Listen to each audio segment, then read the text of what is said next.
আসসালামু আলাইকুম। সবাই কেমন আছেন? আশা করি সবাই ভালো আছেন। আলহামদুলিল্লাহ আমিও ভালো আছি।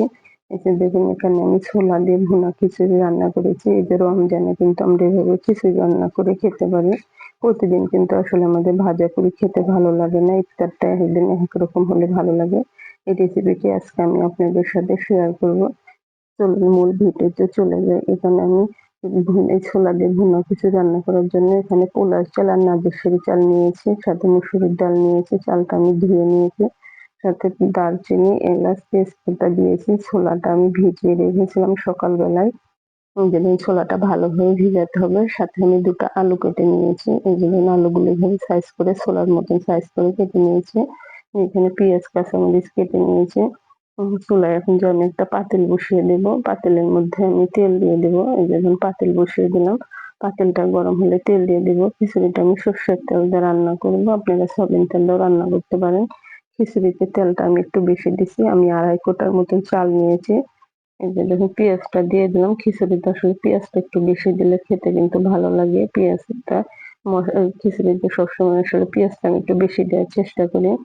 সর্ষের তেলের কারণে বলক আসতেছে। যে পেঁয়াজটা যখন হালকা বাদামি কালার হয়ে আসবে, নাড়তে, নাড়তে আমি বুঝতে পারবো সে পর্যায়ে এখানে আমি আদা রসুন বাটা দিয়ে দেবো। আদা রসুন বাটাটা ভালোভাবে একটু পেঁয়াজের সাথে ভেজে নেবো। কারণ আদা রসুনের একটা কাঁচা গন্ধ থাকে, যেন কাঁচা গন্ধটা চলে যায়। আদা রসুনটা ভাজা হয়ে গেলে এখানে আমি জিরা বাটা দেবো। আপনারা গুঁড়া জিরা দিতে পারেন, কিন্তু আমার কাছে মনে হয় বাটা জিরা দিলে পারে যেকোনো খাবারের স্বাদ বাড়ে। খিচুড়িতে আমি বাটা জিরাটাই দেওয়ার চেষ্টা করি। লবণটা স্বাদ অনুযায়ী দিলাম। আমার ১ চামচ দিয়ে আমি আর এখানে ১/২ চামচ, এখানে ১.৫ চামচের মতন দিলাম। এই লবণটা আমার পারফেক্ট। আপনারা যতক্ষণ এখানে হলুদের গুঁড়া দিয়ে দিলাম। হলুদের গুঁড়া দিয়ে এখানে আমি ধনিয়ার গুঁড়া দিলাম। আপনারা ধনিয়া বাটাটাও দিতে পারেন, কিন্তু ধনিয়ার গুঁড়াটাই আমার কাছে ছিল, আমার বাটা নাই। আমি এখানে ধনিয়ার গুঁড়াটা দিলাম। সব মসলা ভালোভাবে কষিয়ে নেব। কষাতে হলো নাড়তে, নাড়তে কষে আমার হলুদটা একটু কম হয়েছিল। এই কারণে আমি হলুদের গুঁড়াটা আরেকটু দিয়ে দিলাম। দিয়ে এখানে আমি যে ছোলাটা আগে একটু মসলার মধ্যে ভালোভাবে ছোলা আর আলুটা দিয়ে আমি ভালোভাবে কষিয়ে নেব। কেননা আমি ছোলাটা যেহেতু সিদ্ধ করে নিইনি, মসলাটা ছোলাটা চাল দেওয়ার আগে খুব ভালোভাবে মসলার মধ্যে কষাতে হবে। ৫-১০ মিনিটের মতন এভাবে কষিয়ে নিবেন। আমি ৫ মিনিটের মতন কষালাম। কষানো হলে এখানে চালটা ঢেলে দেব। চাল ডালটা ধুয়ে রেখেছিলাম। সুন্দর করে পানি ঝরিয়ে নিবেন। এই চালটা যত ভাজা যাবে খিচুড়িটাও খেতে কিন্তু তত ভালো লাগবে। এই যে দেখুন সুন্দরভাবে আমি চালটা ভেজে নিয়ে এখানে অবশ্যই গরম পানি দেওয়ার চেষ্টা করবেন। আমি এখানে গরম পানি ব্যবহার করব। পানিটা আমি আগেই গরম করে রেখেছিলাম। এখানে এর মধ্যে আমি ২ মগ পানি দিয়ে দিলাম। দিয়ে আমি এখানে কাঁচামরিচ ফেলে রেখেছিলাম। এই পর্যায়ে কাঁচামরিচ ফাড়াটা দিয়ে দিলাম। সুন্দর একটা ফ্লেভার আসবে।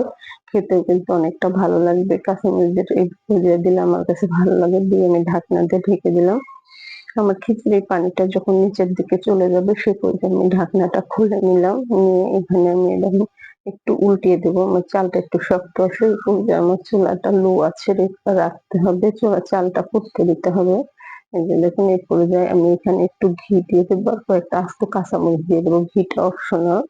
আপনারা দিতেও পারেন, নাও পারেন। কিন্তু আমার কাছে মনে হয় একটু ঘি দিলে পারে খেতে কিন্তু অনেক ভালো লাগবে। না খিচুড়ির কালারটা কিন্তু অনেক সুন্দর এসেছে। দেখতে যতটা লোভনীয় লাগতেছে খেতেও কিন্তু ততটা মজা লাগবে। আপনারা একবার হলেও ট্রাই করতে পারেন। আর আপনাদের কাছে আমার রেসিপিটি ভালো লাগবে অবশ্যই কিন্তু আপনারা আমাকে একটা লাইক দেন, চ্যানেলটি সাবস্ক্রাইব করে দিবেন।